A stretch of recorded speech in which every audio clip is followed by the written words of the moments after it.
Hey guys, Game.Film here, back with another video. I did a short stream yesterday about Rafah being invaded by Israel. Some horrible things have happened. This is on top of the 35,000 plus that have already been murdered. 10,000 plus have been detained as prisoners. Thousands more trapped in rubble. This is a genocide, and now Israel is not letting up. So the short stream I did yesterday was just some news headlines of what's been going on the past week. So let's get right to it. Hello, good evening. Game.Film guys, I'm back. Haven't streamed in a couple days. Just wanted to read some news headlines. One of my last videos on YouTube was Israel preparing a ground invasion of Rafah, and now the killing, the murdering has begun. They've taken this a step further. At least 45 people, including many women and children, killed in assault that prompts international outcry. An Israeli airstrike that caused a huge blaze at a tented area for displaced people in Rafah has killed 45 people, medics have said, with images of charred and dismembered children, prompting an outcry from global leaders and putting ceasefire talks in jeopardy. Let's go to Al Jazeera with the kind of the same headline here. Maybe not as pro-West, pro-Israel here. Several countries and global organizations have condemned the Israeli air attack on tents housing displaced people in Gaza's southernmost city of Rafah that killed at least 40 Palestinians, including many children. The Palestinian presidency on Monday accused Israel of deliberately targeting civilians, joining a chorus of worldwide condemnation following the attack. That, I believe. Here's a little map in case you guys need a refresher. Egypt's down here, Israel's over here, and north of here is where they've already bombed pretty much everywhere. So they can't evacuate anywhere else, they're stuck here, and that's why they're bombing. Israel's bombing here. Oh, it's so sick, dude. Israeli Prime Minister Benjamin Netanyahu said that a tragic mistake has been made. They always like blow up like 100 people and they're like, ah, tragic mistake. We're 8 months into this, guys. This is the same fucking bullshit excuses. You know, we killed 1 or 2 Hamas, you know, but we killed, 80 or so civilians. It's like, oh, what can you do, man? This is war. That's their excuse. It's really fucking disgusting. News agency citing the Palestine Red Crescent Society said the dead included women and children, with many burned alive inside their tents. One of the residents who arrived at the Kuwaiti hospital in Rafah said the tents were melting, and the people's bodies are also melting after the attack. Oh man. Okay, and then what does the US say? What does our press secretary say?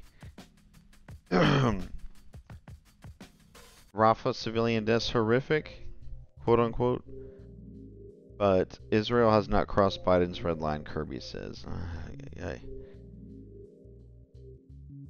The White House on Tuesday condemned the loss of life of dozens of civilians as a result of an Israeli airstrike in Rafah, but said it is not planning any policy changes as a result of the Israeli actions. Oh man, John Kirby, what a trash human being here.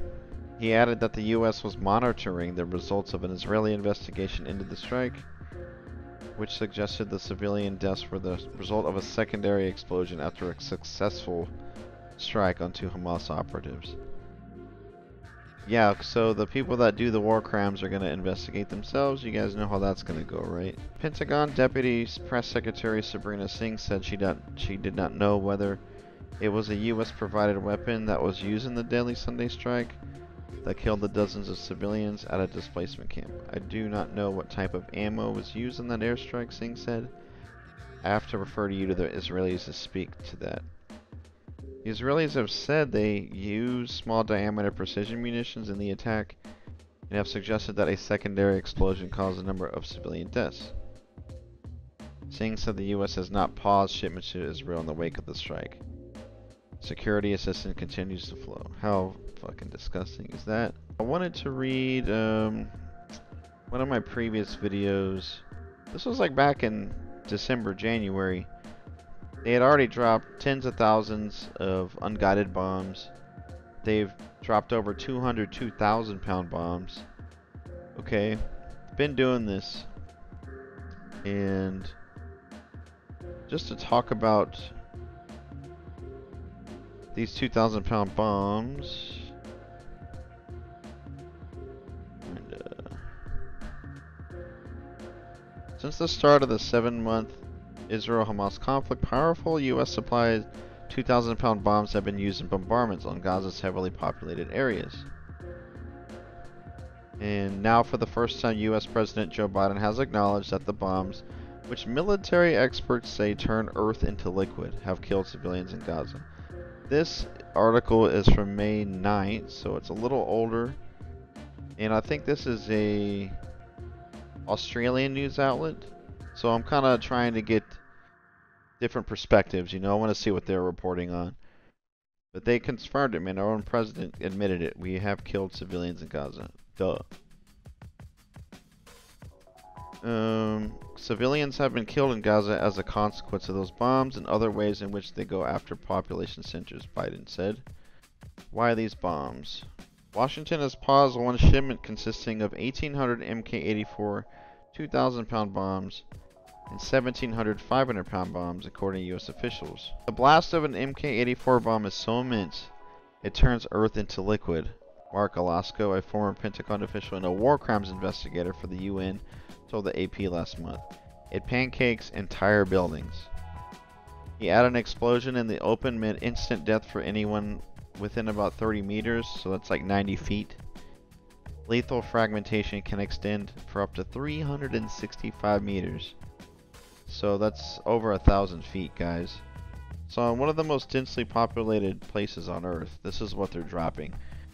And look how huge this is. 3.84 meters long, dude. It's like 12 feet long. It's freaking huge. So, again, I can't prove what they used on here. Maybe it wasn't an Mk-84 bomb, because that would have done thousands of people in that small space, right? But another headline I wanted to read, guys.